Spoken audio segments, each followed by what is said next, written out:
Hi అండి, నమస్తే. ఈరోజు వీడియోలో సింపుల్గా మటన్ కర్రీని ఎక్కువ మసాలాలు వాడకుండా ఎలా చేసుకోవాలో మీకు ఈ వీడియోలో చూపిస్తా అండి. ఇప్పుడు ఈ మటన్ కర్రీని ఎలా చేయాలో చూద్దాం. స్టవ్ మీద ఒక కడాయి పెట్టుకొని దాంట్లో 4 to 5 టేబుల్ స్పూన్ వరకు ఆయిల్ వేసుకోవాలి. ఆయిల్ వేడైన తర్వాత ఇప్పుడు ఇందులోకి 1 టేబుల్ స్పూన్ వరకు సాజీరా, 1 ఇంచు దాల్చిన చెక్క, 2 యాలకులు, 2 లవంగాలు, 2 బగారాకులు వేసుకొని మంటని లో ఫ్లేమ్లో పెట్టుకొని ఇవన్నీ వేగే వరకు వేయించుకోవాలండి.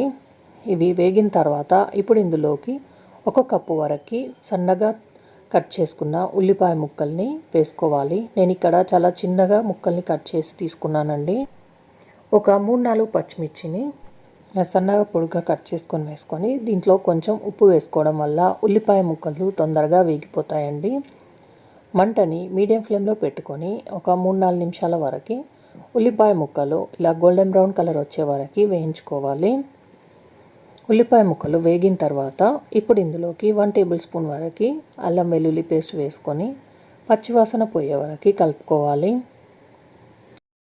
అల్లం వెల్లుల్లి పేస్ట్ పచ్చివాసన పోయి బాగా వేగిన తర్వాత 750 గ్రామ్స్ వరకు మటన్ని శుభ్రంగా కడిగి తీసుకొని దీంట్లోకి వేసుకోవాలి. ఇక నేను మటన్ మరీ చిన్న ముక్కల్లా కాకుండా కొంచెం పెద్ద సైజులో ముక్కల్ని తీసుకున్నానండి. మటన్ని ఒకసారి బాగా కలిసేటట్టుగా కలుపుకోండి. మటన్ని బాగా కలుపుకున్న తర్వాత ఇప్పుడు ఇందులోకి 1 టేబుల్ స్పూన్ వరకు ఉప్పు వేసుకుంటున్నాను.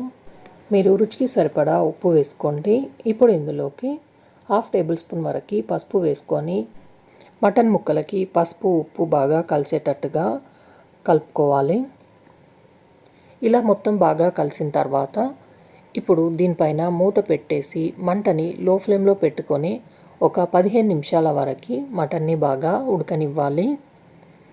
మటన్లో నుండి నీళ్ళు ఊరి ఆ నీళ్ళు మొత్తం పోయి ఆయిల్ కొంచెం సపరేట్ అయ్యే వరకు ఉడికించుకోవాలండి. చూడండి, ఒక 10-15 నిమిషాల తర్వాత మూత తీసి చూస్తే నీరు మొత్తం పోయి ముక్క కొంచెం మెత్తబడుతుందండి.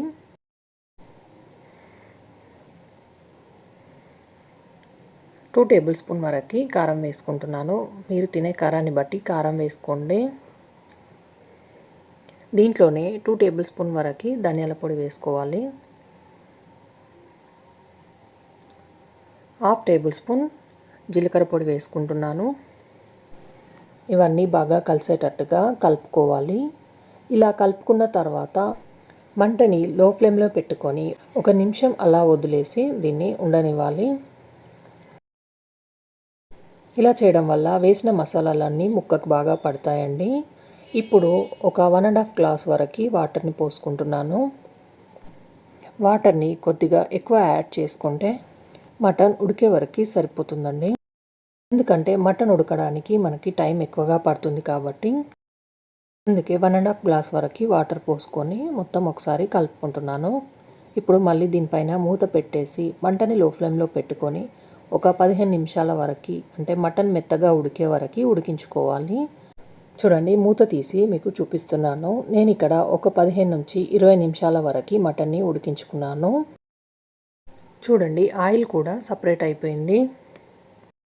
ఇప్పుడు మటన్ ముక్క ఉడికిందో లేదో కూడా మీకు చూపిస్తానండి. మటన్ ముక్కని ఇలా తుంచి చూస్తే ముక్క మెత్తగా ఉడికిపోయింది. చూడండి, ఇలా చిక్కటి గ్రేవీ లాగా కూడా కర్రీ రెడీ అయిపోయింది. ఇప్పుడు ఈ టైంలోనే 1/2 టేబుల్ స్పూన్ వరకు గరం మసాలా వేసుకొని చిన్నగా కట్ చేసుకున్న కొత్తిమీర పుదీనాను కూడా వేసుకోవాలి.